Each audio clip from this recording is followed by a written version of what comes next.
Hi, I'm Fred Skaggs, retired pastor and marriage and family therapist. My subject today is taking responsibility for your life. My text is Exodus 20, 1 through 17. Jeannie was a single mother with a 3-year-old daughter. One day, a friend gave Jeannie a 2-pound box of dark chocolate candy. Being a chocolate lover, Jeannie was in heaven. Later, her daughter Jennifer joined in the excitement, and clearly she had to share some of her precious chocolate, so she gave Jennifer a piece and sent her to bed. Then just a few pieces for herself and went to bed. Later that night, there was a terrible storm. Jeannie got up in the dark and went from room to room, closing the open windows. As she did, she stepped on something crunchy in the hallway.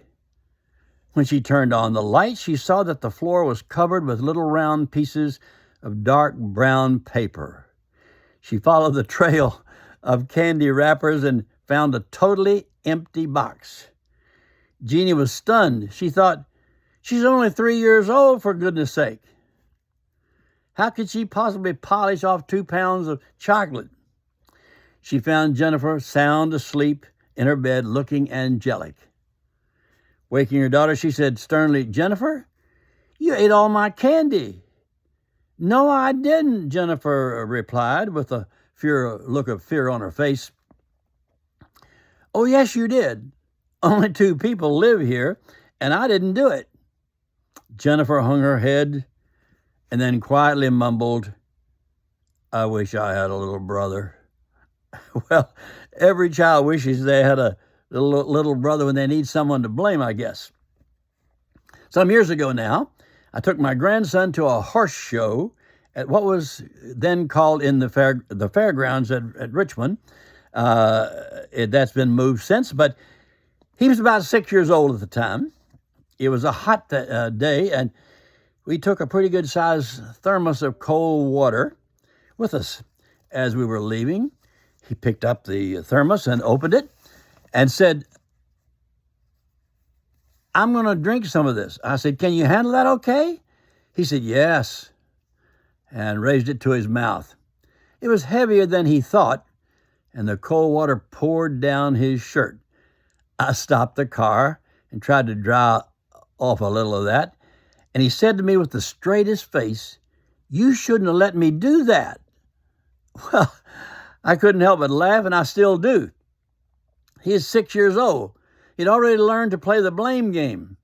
He didn't say this, but I guarantee you it's what he meant. If you had been more responsible, I wouldn't have this problem. Well, I love that story because it's so true to life. I reminded him the other day of that occurrence. But children are not the only ones to play the blame game. Some years ago now, I don't remember the exact date, a Colorado man brought a malparenting suit against his mother and father. Yes, he did. He sued them for $300,000 for, quote, lousing up his life, end of quote. He claimed that they had intentionally done a terrible job of parenting and thus had made him what he was today. Can you believe that? The judge dismissed the suit by saying that there ought to be a statute of limitations on parenting. I agree with that. And he said there must come a time when an adult takes responsibility for his or her own life. Well, we know that. But that's true from more perspectives than just parenting. A lawyer once asked Jesus a question in response to Jesus having said that we ought to love our neighbor as we love ourselves. The lawyer asked, "Who is my neighbor?" Well, I don't think the lawyer was stupid enough not to know who lived next door to him. I think he was being very perceptive. He was asking, how far does my responsibility extend? Am I responsible for my family, my neighbors, the people in my own city? How far does it go? Jesus' disciples struggle with the same question. Isn't the gospel just for Jews? Or do we have to reach out to those Gentiles as well? The letters of Galatians and of Romans in the New Testament deal with that question big time. Am I responsible for people who respond positively to me, or am I responsible for those who are not even my friends?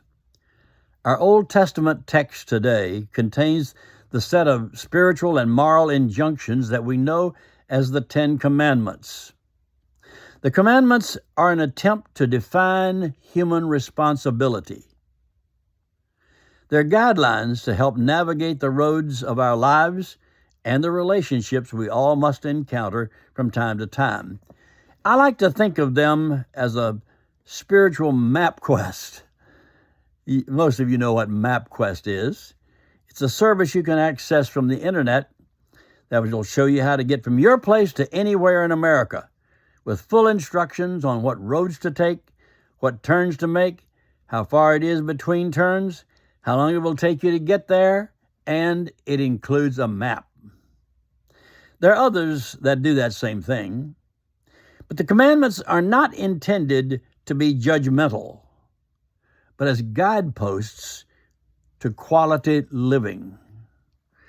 In the Ten Commandments, God is speaking in plain language. Those commandments say things like, don't have anything in your life more important than me. Don't make any images or idols that take the place of me. Don't claim an allegiance to me that you don't have. Remember to set aside some time just for me, and don't let anything else take the place of that. We use this Exodus 20 text because it is so neatly put together in one place. Christians don't live under the old covenant, but all the commandments except one, remember the Sabbath day to keep it holy, is found in the new covenant, the New Testament, in its own way. It defines our responsibility as believers. Many people resent responsibility. A lot of folks just refuse to face up to responsibility. To be spiritually and emotionally mature requires us to be responsible. To be a follower of Jesus Christ is to be responsible to do the things necessary for us to grow spiritually and to develop the kind of character that reflects a relationship with the living God. If we're not doing these things, we will eventually just wander off, and our Christian experience will be just one of those things we used to do. When we say to young people, be a responsible person, we're not asking them to be perfect, just accountable, and not wait on someone else to do it for them. Every facet of our life together depends on people acting responsibly. Many of us want to flee from our responsibilities, hoping that somebody else will take care of that for us. They won't. That's not reality. The late Joe Louis was heavyweight boxing champion of the world for 12 years, a marvelous athlete and an exemplary gentleman. He defended his title 25 times and retired undefeated. While in conversation with Joe, Red Smith, the renowned sports reporter, commented that Louis was 15 years before his time in the marketing of fights. It seemed like such a shame, he said. Louis missed the multi-million-dollar closed-circuit television shows that so many have profited enormously from, and where he, Louis, could have made multiple millions of dollars. No, commented Louis.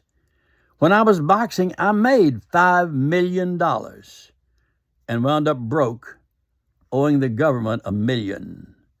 If I was boxing later, I'd make $10 million and wind up broke, owing the government $2 million. Joe Louis was taking responsibility for making poor decisions with his money and paying the price.